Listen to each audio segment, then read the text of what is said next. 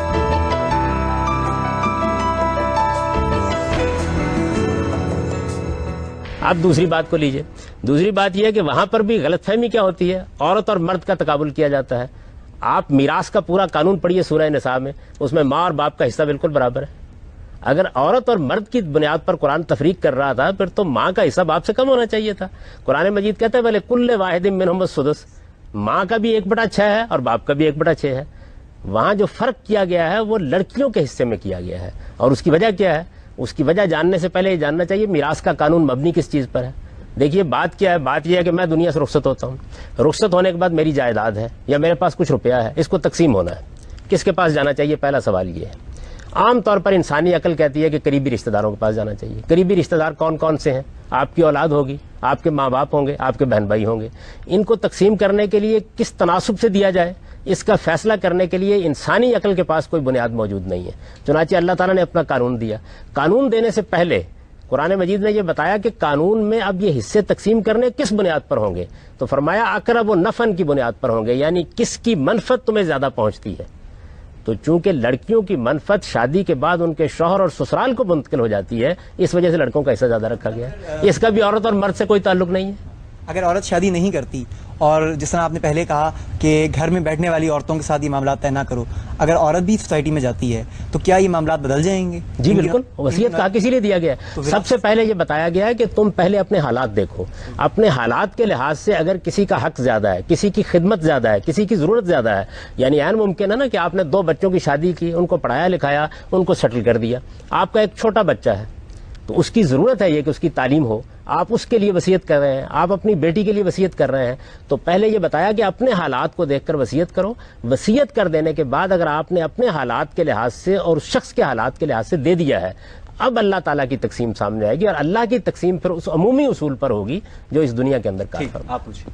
سر جس طرح سے آپ کہہ رہے ہیں کہ اسلام میں عورتوں کو بالکل صحیح حقوق دیے گئے ہیں, تو پھر سر آج دنیا میں ہم لوگوں کو بتانے میں اتنا ناکام کیوں ہو رہے ہیں؟ آج کیوں ویسٹرن میڈیا اتنا اس بات کو مطلب اس بات کو ایشو کو اٹھا رہا ہے کہ عورتوں کو حقوق نہیں دیے جا رہے؟ اسلام اس قدر بدنام کیوں ہو گیا پھر؟ دیکھیے بات یہ ہے کہ اس کی 2 وجوہ ہیں. ایک وجہ تو یہ ہے کہ خود اسلام کو پیش کرنے والے لوگوں نے اس کو اس کی صحیح اسپرٹ سے پیش ہی نہیں کیا, ایک وجہ یہ ہے. اور دوسری وجہ یہ ہے کہ مغربی تہذیب اور مغربی ذہن کا ارتقاء اس طریقے سے ہوا کہ وہ خاندان کے ادارے کو تسلیم نہیں کرتے. اصل میں خاندان کے ادارے کو تسلیم کریں, قانون بالکل اور بنتا ہے. ان کے ہاں بنیادی اصول یہ ہے کہ ایک مرد و عورت نے تعلق پیدا کیا, بچہ پیدا ہوا, اس کے بعد ٹھیک ہے پرورش ہو جائے گی اس کی. اسلام بچے کو ماں اور باپ سے محروم نہیں کرنا چاہتا, بوڑھے والدین کو ان کی اولاد سے محروم نہیں کرنا چاہتا. میں نے اسی وجہ سے تمہید میں یہ عرض کیا تھا کہ اگر انسان ناتواں پیدا نہ ہوتا اور بڑھاپے کی عمر کو نہ پہنچتا, جوانی میں آتا اور جوانی میں رخصت ہو جاتا, تو مرد و عورت کے آزادانہ اور برابری کے جنسی تعلق کی بنیاد پر نظام بنتا. پھر اللہ تعالیٰ یہ قانون نہ بناتے. بچے کو تحفظ دینے کے لیے اور بوڑھے کو بچے فراہم کرنے کے لیے یہ پورا کا پورا نظم بنایا گیا ہے. اس نظم کو اصل میں سمجھنے کے لیے لوگ تیار نہیں ہیں. اس میں فرق مراتب قائم کیا گیا ہے, باپ کا رشتہ قائم کیا گیا, ماں کا رشتہ قائم کیا گیا, بڑے بھائی اور بڑی بہن کا رشتہ، میری بڑی بہن ہے، میری بڑی بہن کی حیثیت سے میری ماں کے برابر ہے، وہ میرے منہ پر تھپڑ مار دیتی ہے، وہ مجھے تنبیہ کرتی ہے، وہ مجھے تادیب کرتی ہے، میں اس کو اپنی عزت سمجھتا ہوں. یہ اصل میں وہ تہذیب تھی جو اسلام نے قائم کی. اس تہذیب کو جب تک آپ پوری طرح نہیں سمجھ لیں گے، نہ آپ کی سمجھ میں بیوی اور میاں کا رشتہ آئے گا، نہ اولاد اور والدین کا آئے گا. مغرب میں تو والد کا بھی تادیب کا حق ختم کر دیا گیا ہے. تو یہ بات ہمیں سمجھانی ہے. میں آپ سے گزارش کروں گا ایک لمحے کی، ہماری تہذیب میں اور ان کی تہذیب میں 3 بنیادی فرق ہیں، ان کو نوٹ کر لیجئے. اس پر ہمیں لڑنا ہے اور جنگ کرنی ہے پوری قوت کے ساتھ. ایک فرق مراتب کا، ہم رشتوں میں فرق کے قائل ہیں، اس کو انسانیت کی ضرورت سمجھتے ہیں، یہ جانتے ہیں کہ اس کے بغیر انسانیت برباد ہو جائے گی اگر یہ فرق قائم نہ رکھے گئے. فرق مراتب کے ساتھ ہم چونکہ خاندان کا ادارہ قائم کرتے ہیں تو دوسرا اصول ہمارا حفظ فروج ہے. ہم بدکاری کو کسی حال میں گوارا کرنے کے لیے تیار نہیں ہیں. اور تیسری چیز یہ ہے کہ ہم اپنی سوسائٹی سے بیگانہ نہیں ہوتے، ہم امر بالمعروف اور نہی عن المنکر کے اصول کے اوپر برائی کو چاہتے ہیں کہ وہ ختم ہو اور بھلائی کو چاہتے ہیں کہ وہ فروغ پائے. ان کو اصل میں مغربی ذہن قبول کرنے کے لیے تیار نہیں. صاحب اگر ایک مسلمان مرد کو اہل کتاب عورتوں سے شادی کی اجازت ہے تو پھر سورہ بقرہ کی 221ویں آیت کے مطابق مگر ایک مسلمان عورت کو اہل کتاب مردوں سے شادی کی اجازت نہیں ہے، کیوں؟ یہ بات یہ ہے کہ اسلام شادی کے معاملے میں آپ سے چاہتا ہے کہ آپ اپنی توحید کے معاملے میں حساس ہوں. توحید اور شرک کا معاملہ ایسا نہیں ہے کہ جس کو آپ کوئی مذہبی اختلاف یا معمولی چیز سمجھیں.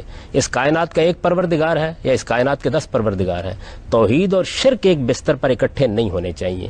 اگر کوئی آدمی توحید کے بارے میں حساس ہے تو وہ اسلام سے پوچھے بغیر اس معاملے میں احتیاط کرے گا.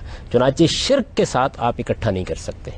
تو قرآن مجید نے اصل بات یہ کہی ہے، وہاں مذہبی بنیاد پر گفتگو نہیں کی، بلکہ یہ کہا ہے کہ کسی مشرک کے ہاں کسی مسلمان عورت کے لیے کوئی گنجائش نہیں ہے اور کسی مشرکہ کے ساتھ کسی مسلمان مرد کی شادی کے لیے کوئی گنجائش نہیں. اہل کتاب عورتوں سے تو شادی میں وہی عرض کر رہا ہوں. اب اس کے بعد یہ دیکھیے کہ اہل کتاب کا معاملہ یہ ہے کہ چونکہ وہ اصلاً توحید کے ماننے والے ہیں تو قرآن مجید نے جس وقت اسلام کی عمومی تعلیم عام ہو گئی، شرک اور توحید کا فرق واضح ہو گیا اور اس بات کا خطرہ نہیں رہا کہ مسلمانوں کی تہذیب کے غلبے میں کوئی اور چیز ان پر اثر انداز ہوگی، تو یہ رعایت دی کہ وہ اہل کتاب کی خواتین کے ساتھ شادی کر سکتے ہیں. اہل کتاب خواتین، لیکن کیا کہتے ہیں اس کا مطلب اہل کتاب خواتین تو مسلمان مردوں سے شادی کر سکتی ہیں، لیکن جو مسلمان خواتین ہیں وہ اہل کتاب مردوں سے کیوں نہیں شادی؟ میرا بالکل واضح ہے، گھر کی سربراہی جس کے پاس ہونی ہے اس کو اولاد کے بارے میں فیصلے کرنے ہیں، اس کے اثرات اس پر ہونے ہیں. آپ موجودہ زمانے میں دیکھیے، میں نے ایک مرتبہ ڈاکٹر جاوید اقبال صاحب سے پوچھا کہ آپ مجھے یہ بتائیے کہ اس وقت جتنے لوگ بھی مسیحی عورتوں سے شادی کر رہے ہیں